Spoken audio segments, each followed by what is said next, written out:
So setting boundaries is hard. Enforcing them is at an entirely different level of challenging. So today we're going to talk about how to enforce boundaries and when that's a difficult thing to do. Hi, I'm Emma Coble. I'm a licensed professional counselor in Denver, Colorado. I work with feminist women with trauma and couples with trauma. Would love to chat with you if you are looking for therapy. So, boundaries and setting boundaries. So, a lot of people kind of come to this realization that boundaries are important, that we have a right to boundaries, that it's a good thing to do. And so they will start maybe making some requests or asking for certain needs to be met. And sometimes what happens when we start to ask, or make requests of others or state our needs a little bit more is that we get some pushback, because if we haven't had boundaries for a long time in our lives, people tend to be uncomfortable and a little bit scared by the fact that now we have these boundaries. Like, they might not really know what's going on with us. Like, they might wonder that they do something wrong. They might kind of push back a little bit and sort of test the waters and see what's happening. Not always because they don't want you to have boundaries at all, but just because this can be confusing new territory for them.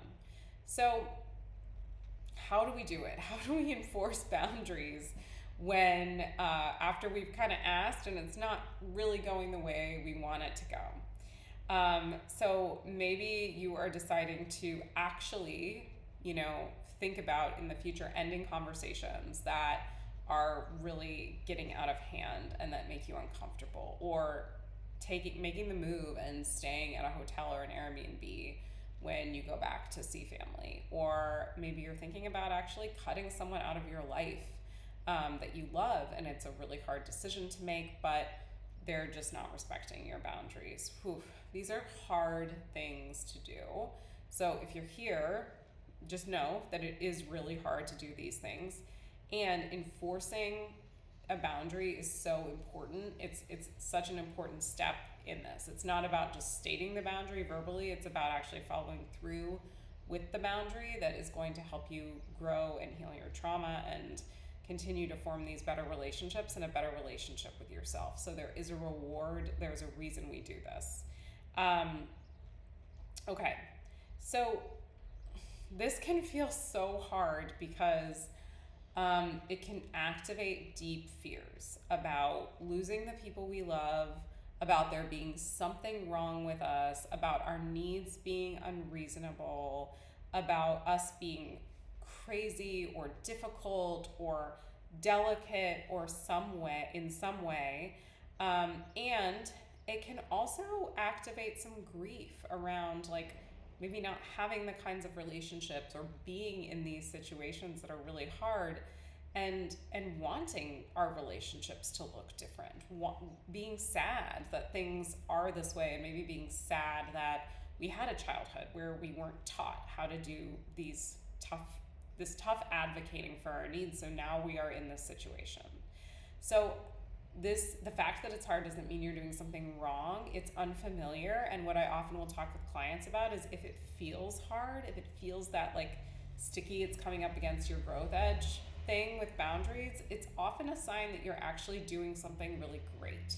And so the fact that it's hard does not mean you're doing something wrong. And if you can remember that mantra, write it down, remember that as much as you can. It does not mean you're doing something wrong. It means you're new at this, and anything you are new at takes some time to learn. So give yourself time to learn it. And while you're doing this, make sure to care for the scared and wounded parts of yourself. So if there is a part of you that is younger and is afraid you're going to be abandoned, maybe getting to know it, giving it space to share, and giving it some reassurance about that you're not going to abandon it. If there's a critical part that's here that is mad at you or saying you're mean, maybe really understand it. What's this part really afraid of? What's it afraid is going to happen? Why is it trying so hard to protect you from being a mean person? What were you, and when did that start?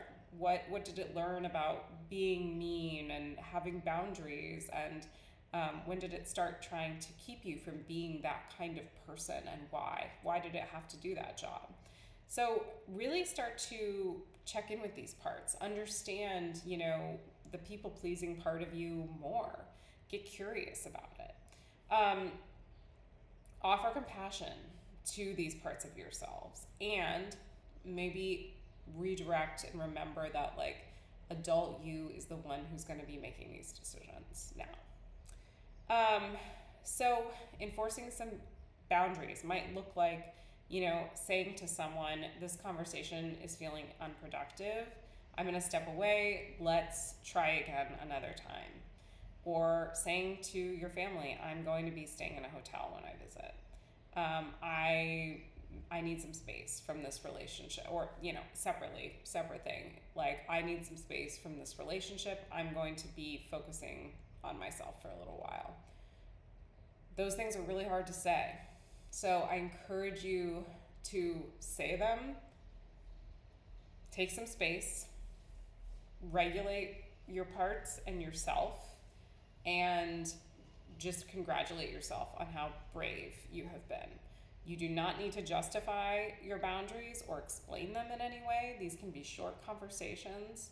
And if you do need help with this, I highly recommend trauma therapy like EMDR or IFS. And feel free to reach out if you do need help if you're in Colorado. Okay, thanks.